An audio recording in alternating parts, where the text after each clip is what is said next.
Experience the Word of God anytime, anywhere for free. Tune in to our audio Bible at jehovahsaint.com. It's a gift for your soul, available now.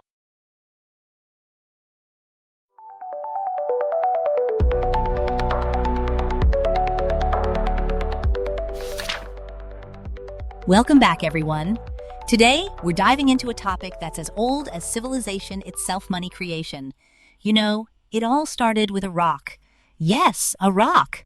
People valued gold as a form of trade, and during the Roman era, they took that concept and coined money from this rock.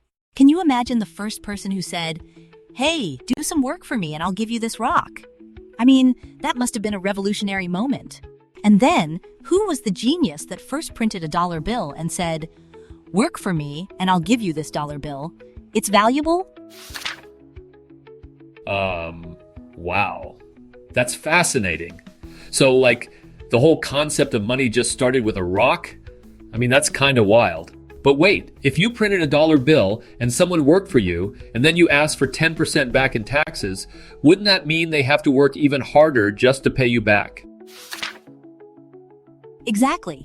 If you think about it, if someone earns a dollar and then has to give you 10 cents back, they essentially have to work again to earn that dime. It creates this cycle where money starts to feel worthless if no one else accepts it. It's like a game of hot potato, right?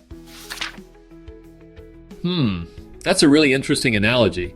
So, it's like if nobody wants to play the game anymore, the potato just sits there, right? But what about taxes? I mean, how does that all tie into the economy? Great question. Let's talk about taxes. When the government reduces the corporate tax from 35% to 10%, it allows corporations to invest more in their businesses. This, in turn, creates jobs and increases tax revenue from those employed individuals. It's like planting seeds in a garden. The more you invest in it, the more it grows. And if we lower income tax to 10%, workers have more money to spend, which generates even more tax revenue. Oh, I see. So it's like a cycle of growth. But, what happens when the government can't increase tax percentages? I've heard they raise the minimum wage, but isn't that just a hidden tax? Exactly. When the government raises the minimum wage, it can act as a hidden tax. This leads to inflation because prices rise while wages remain stagnant. It's like trying to fill a balloon with air. If you keep adding air without sealing it, it just pops. Wow, that's a vivid image. So inflation is like a balloon popping? But, what about the Federal Reserve? I've heard that the Treasury used to print our money, but now the Federal Reserve has that power. Why is that? Right. The Treasury borrows money from the Federal Reserve, which raises some interesting questions. Why would the government borrow from itself with interest?